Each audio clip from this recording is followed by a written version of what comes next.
Gold காயினோட rate பார்க்கலாம். இது நான் போட்டு வச்சுருந்தது 2 மாதத்துக்கு முன்னாடியே ரேட்லாம் கேட்டு விசாரித்து வச்சுருந்தேன்.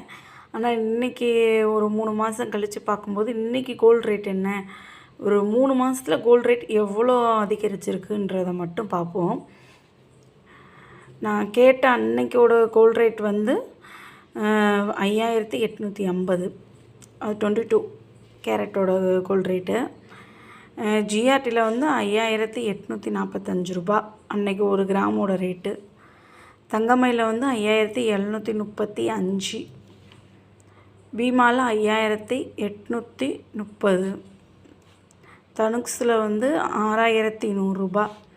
ஆனால் விசாரிக்கும் போது 2-3 மாதம் ஆகிருச்சு. அந்த 3 மாதத்துக்கு முன்னாடி உள்ள ரேட்டு அன்றைக்கே பாருங்கள். தனுக்ஸில் 1100 ரூபா, ஜோஸ் அலுகாஸில் 1750. இன்றைக்கி ரேட்டு கரெக்டாக நான் இன்றைக்கி சொல்கிற டேட் கரெக்டாக உங்களுக்கு சொல்லணுன்னா இன்றைக்கி டேட்டு 18 வியாழக்கிழமை. இன்றைக்கி உள்ள ரேட் ஏப்ரல் மாதம் 1870. அப்போ எவ்வளோ அதிகமாக இருக்குன்றதை மட்டும் கொஞ்சம் பாருங்களேன்.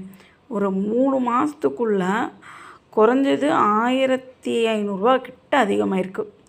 ஜிஆர்டியில் பாருங்கள் 5845 ரூபா. கரெக்டாக நான் சொல்கிற ரேட் பிப்ரவரி மாதம் நான் எடுத்தேன்னு நினைக்கிறேன். பிப்ரவரி மாதம், மார்ச், ஏப்ரல், மே, இப்போ 3ஆவது மாதம் ஓடிக்கிட்டு இருக்கு. நான் எடுத்தப்போ உள்ள ரேட் பாருங்கள். இப்போ இன்றைக்குள்ள ரேட்டையும் பாருங்கள். குறைஞ்சது 1500 கிட்டேயும் ஒரு மினிமம் ஒரு 1000 ரூபா வச்சுக்கோங்களேன். எவ்வளோ அதிகமாக இருக்குதுன்னு பாருங்கள். இத்தனைக்கும் கோல்டு காயினோட ரேட்டு இந்த இது இல்லாமல் நீங்கள் டச்சு காசு கட்டி ஆகணும். இன்றைக்கி ரேட்டு 6870 ரூபான்னும் போது டச்சு காசோடு சேர்க்கும் போது அது 7000 தொற்றும். ஏன்னா டச்சு காசு இப்போ எல்லா கோல்டு காயினுக்குமே எல்லா கோல்டு ஜுவல்ஸ் கடைகள்லேயும் கேட்குறாங்க. டச்சு காசு கட்டி தான் ஆகணும் அப்படின்றாங்க. அது இந்த முன்னாடி இருக்க அந்த லட்சுமி ஸ்மெல், அந்த லட்சுமியோட சிம்பிளுக்கும் பின்னாடி அந்த 22 கிராம்ஸ் அந்த காயினோட இது போட்டுருப்பாங்க. 1 கிராம், 2 கிராம், அந்த காயினோடைய 916 22 6 அந்த மாதிரிலாம் போட்டிருப்பாங்க. அந்த இதுக்கு உள்ளது காசு மட்டுமே 200 கிட்ட கேட்குறாங்க. இப்போ எல்லா கடையிலுமே கேட்குறாங்க. இப்போ நீங்கள் சீட்டே போட்டுட்டு இல்லை எனக்கு காயின் வேணும் அப்படின்னு சொல்லி நீங்கள் எடுத்தீங்கன்னாலுமே அந்த டச்சு காசு இப்போ நிறைய கடைகளில் கேட்குறாங்க. சீட்டில் போட்டு எடுத்தாலும் சரி, அன்னைக்கு நீங்கள் காசு கொடுத்து அன்னைக்கு நீங்கள் எடுத்தாலுமே சரி, டச்சு காசு வேணும்னு சொல்கிறாங்க இப்போல்லாம். பாருங்கள். அப்போ நான் ஏன் அதிகமாக தங்கத்தில் முதலீடு செய்யுங்கன்னு சொல்கிறேன்னா இதுக்கு தான். குறைஞ்சது பாருங்களேன், எவ்வளோ 1000 ரூபான்றது சும்மா இல்லை. ஒரு கிராமுக்கே 1000 ரூபான்னும் போது நம்ம மினிமம் ஒரு பவுன் எடுத்தோம்னா 8 கிராம் 8 கிராம் 8000 ரூபா கிட்ட நமக்கு அதிகமாக இருக்குது. ஒரு தங்கன்றது நம்ம யூஸ் பண்ணவும் போகிறோம். நாளைக்கு ஒரு அவசரம்னா பேங்கில் வச்சு அந்த பிரச்சனையும் முடிக்க போகிறோம், திருப்ப போகிறோம். நாளைக்கு அவசரத்துக்கு நமக்கு உதவும். பிள்ளைகளுக்கு நாளைக்கு ஃப்யூச்சருக்கு சேர்க்கும்போது பிள்ளைகளுக்கு நகை சேர்த்த மாதிரி ஆகிப்போச்சு. அதனால தான் மினிமம் சொல்கிறேன், தங்கத்தில் முதலீடு செய்யுங்க. தங்கத்தில் முதலீடு செய்கிறது தப்பே கிடையாதுங்க. ஆனால் எந்த இதுக்காக, எந்த பர்பஸ்க்காக இது பண்ணுறோன்னு மட்டும் கொஞ்சம் யோசிச்சுக்கோங்க. குழந்தைங்க படிப்புக்கா, இல்லை நாளைக்கு இப்போ பெண் குழந்தைங்க இருந்தீங்கன்னா அவங்க கல்யாணத்துக்கா, ஆண் குழந்தைலாம் இருந்துச்சுங்கன்னா அவங்களுக்குமே போடுறதுக்குன்னு ஒரு 20 பவுன் 10 பவுன் நம்ம நிச்சயமாக சேர்த்தே ஆகணும். ஏன்னா இப்போ பொன் குழந்தைங்களுக்கு நிகராக ஆண் குழந்தைங்களுக்குமே நம்ம நகை போடுறோம். செயின், ப்ரேஸ்லெட், மோதிரம், காப்பு, இந்த மாதிரி நிறையா யூஸ் பண்ணுறோன்னும் போது பையனாக இருந்தாலும் சரி, பொண்ணாக இருந்தாலும் சரி, பிள்ளைகளுக்கு குறைஞ்சது ஒரு 20 பவுன் நம்ம சேர்த்து வச்சே ஆகணும். நாளைக்கு அவங்க வெளியே எங்கேயாவது போகிறாங்க, யூஸ் பண்ணுறாங்கன்ற பட்சத்துக்கு பிள்ளைங்களுக்கு தேவைப்படும். ஏன்னா நாளைக்கு அவங்களுக்கு ஒரு அவசரம், நாளைக்கு ஒரு பிஸ்னஸ், பெரிய பிள்ளைகளாகி ஒரு பிஸ்னஸ் ஓப்பன் பண்ண போகிறாங்க, இல்லை ஒரு வீடு கட்ட போகிறாங்க, இல்லை ஒரு லேண்ட் வாங்க போகிறாங்க, எனக்கு வேணுமான்னு கேட்டாங்கன்னா டக்குன்னு நமக்கு குழந்தைங்களுக்கு தூக்கி கொடுக்கலாம்.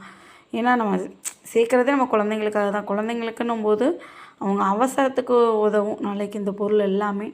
நாளைக்கு அப்படியே பிள்ளைங்க விற்றோ இல்லை அடமானம் வச்சோ அன்றைக்கி என்ன ரேட் போகுதோ நிச்சயமாக நான் இப்போ சொல்கிறேங்க. இன்றைக்கி நம்ம இந்த ரேட்டுக்கு வாங்குகிறோன்னு வச்சுக்கோங்க, மினிமம் ஒரு 5845 ரூபா ஜிஆர்டி ரேட்டுக்கு வச்சுப்போம். இதே இது இன்னும் ஒரு 25 வருஷம் கழிச்சோ, மினிமம் குழந்தைங்க 25 வருஷம் கழிச்சு தான் அவங்க பிஸ்னஸ் எல்லாமே பார்க்க ஆரம்பிப்பாங்க. அப்படின்னும்போது அப்போ நினச்சி பாருங்கள் எவ்வளோ தூரத்துக்கு இது உயர்ந்திருக்கணும். இன்றைக்கே ஒரு கிராம் பாருங்கள் 7000 கிட்ட வந்துருச்சு, இந்த டச்சு காசு எல்லாமே சேர்த்து. அப்போ யோசிச்சு பாருங்கள், இன்னும் 25 வருஷம் கழிச்சுன்னும் போது குறைஞ்சது எனக்கு தெரிஞ்சு ஒரு கிராம் 10,000 15,000 கூட தொடலாங்க. 1 கிராம் 15,000 கூட தொடரலாம். தப்பே இல்லைன்றத விட அந்தளவுக்கு வளர்ச்சி எல்லாமே ஆகிருக்கும். அப்படின்ற பட்சத்தில் தங்கத்தில் முதலீடு செய்கிறது ரொம்ப நல்ல விஷயம். அதேமாதிரி சேஃப்டியும் கூட.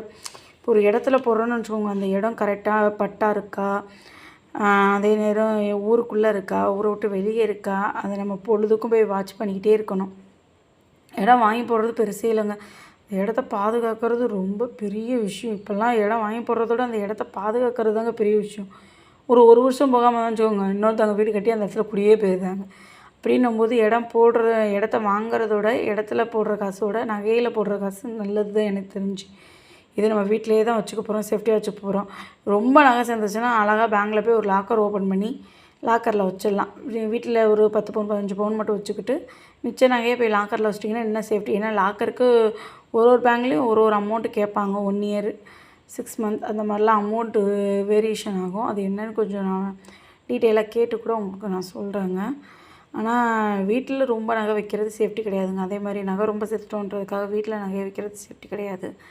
ஒரு 10 பவுன் 15 பவுன் வீட்டில் வச்சுக்கிட்டு மிச்ச நகையை எல்லாமே லாக்கரில் எடுத்து வச்சுருங்க. அதுதான் சேஃப்டி. ஏன்னா வீட்டில் வச்சுட்டு நம்ம அதை பாதுகாத்துக்கிட்டே இருக்க முடியாதுல்ல. இப்போ லாக்கரில் இருந்துச்சுன்னா சேஃப்டியாக இருக்குங்க. நீங்கள் எப்போ வேணுமோ, இன்றைக்கி ஒரு ஃபங்க்ஷனுக்கு போகிறோம்னா ஒரு 2 நாள் 3 நாள் முன்னாடி போய் சொல்லிட்டிங்கன்னா அந்த பேங்க் மேனேஜர் வந்து உங்கள் லாக்கரை ஓப்பன் பண்ணி உங்களுக்கு எந்த நகை வேணுமோ எடுத்துக்கலாம். அதே மாதிரி ஒரு யூஸ் பண்ணிவிட்டு ஒரு 2 நாள் கழித்து நீங்கள் லாக்கரில் போய் வச்சுக்கலாம். அதனால் ஒரு பயமும் கிடையாது. நகை சேஃப்டியாக இருக்குங்க. அதுதாங்க நமக்கு முக்கியம். சேர்க்குறது பெரிய பிரச்சனையே இல்லைங்க. அந்த சேர்த்த பொருளை பத்திரமா வச்சு குழந்தைங்க கையில் நம்ம ஒப்படைக்கணும். அதுதான் பெரிய விஷயம் இப்போல்லாம்.